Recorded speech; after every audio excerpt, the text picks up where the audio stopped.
Hi there, I'm Matt Ishbia, President and CEO of UWM, and this is 3 points.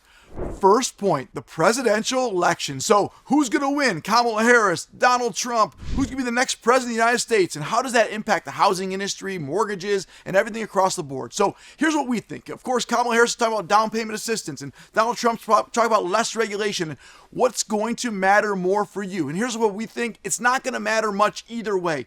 Either way, whether it's Harris or Trump, the industry is going to succeed. We're going to do right by the consumers. We're going to all grow and succeed together as a team. Now, once the election's over, rates will probably go down and things will settle down in the economy. Positive things will come when the election's over, and that's just coming up very soon. So excited about that. I don't think it's going to matter who the president is. It does not dictate your success. You dictate your success. You're going to win regardless. Take care of consumers, grow your business, and continue to win together regardless of whether it's Harris or Trump as the president. Second point, saving consumers money. And so the industry's always looking for ways to save consumers money across the board. FHFA has done a good job working with Fannie and Freddie on figuring out how do we save consumers more money. And right now they're focused on the title insurance and seeing if they can chip away with that with title waivers. And so there's ways to save consumers money where you don't need to get full title insurance on a loan, and that Fannie and Freddie will say, hey, that loan's good, you get a title waiver. Just like appraisal waivers, right? Not dissimilar. But back then, appraisal waivers, appraisers used to fight us. You can't do it without us.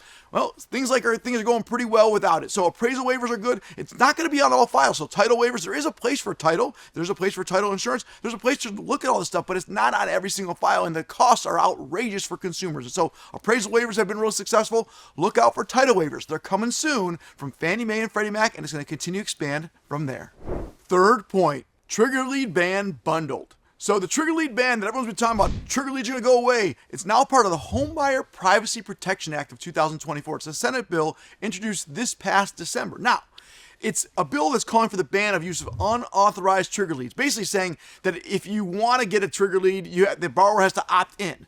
Let me tell you how I think about this. It's going to go through Congress and go through the whole process and see it's not going to pass. Trigger leads aren't going to go away. I really don't believe that's going to happen. So we've seen it. We've been here talking about it. There's some good, there's some bad, but it's too much revenue and generation for these credit report companies, and they're fighting back hard. And so is it better for consumers to have trigger leads? Absolutely not. However, it's not going away. And so do all the things you can in your business to avoid trigger leads, to set expectations for consumers so they can be successful going forward. Now, what will happen going forward? You never know. I could be wrong, but right now we don't believe trigger leads are going anywhere. And so continue to do business as usual and expect that consumers are going to get calls when you're doing a mortgage with them, so you make sure the process is faster, easier, and cheaper, and continue to help them be successful. Thanks for joining me. I'm Matt Ishbia, President and CEO of UWM, and that was 3 points.